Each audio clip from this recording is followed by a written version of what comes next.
Peralihan kerajaan tidak jejas usaha perangi COVID-19, kata Ketua Pengarah Kesihatan Malaysia. Kuala Lumpur, peralihan tampuk pucuk kepimpinan negara tidak mengganggu Kementerian Kesihatan Malaysia daripada terus memerangi penularan kes COVID-19, kata Ketua Pengarah Kesihatan Dr. Nur Hisham Abdullah. Beliau berkata, selepas dilantik sebagai Perdana Menteri ke-8, Encik Muhyiddin Yassin terus mengadakan perbincangan dengannya bagi memastikan penularan COVID-19 di negara ini dapat dikawal dan dibendung serta-merta.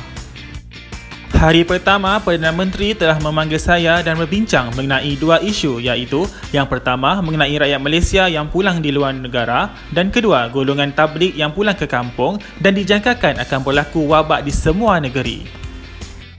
Ketika itu, kita juga cuba gunakan kaedah kita dan libat urus dengan agensi lain. Contohnya, pada 10 Mac, kita maklumkan kalau boleh, kita elakkan solat Jumaat kerana golongan tabligh telah berbalik ke kampung dan susulan itu, Negeri Perlis telah ambil tindakan tersebut.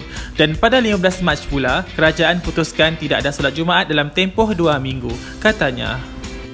Dr. Hisham berkata demikian dalam program secara langsung Temu Minda di sebalik tabir KKM memerangi wabak COVID-19 bersama Menteri Komunikasi dan Multimedia Saifuddin Abdullah.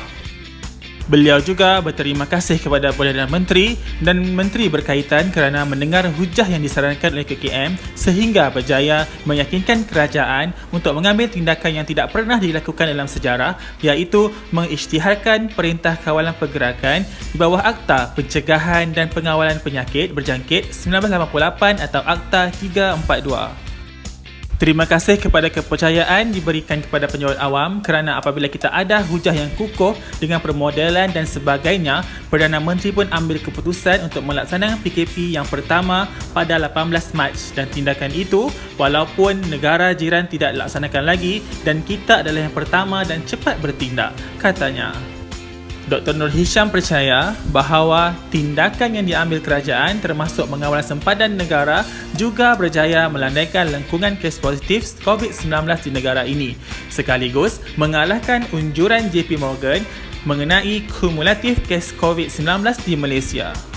Bagi menjawab soalan Saifuddin mengenai warga kerja KKM yang meninggal dunia akibat COVID-19, Dr. Nur Hisham berkata perkara itu merupakan kebimbangan pihaknya namun menjelaskan sehingga kini tiada kematian melibatkan mereka yang bertugas di unit kawalan rapi dan wad merawat COVID-19.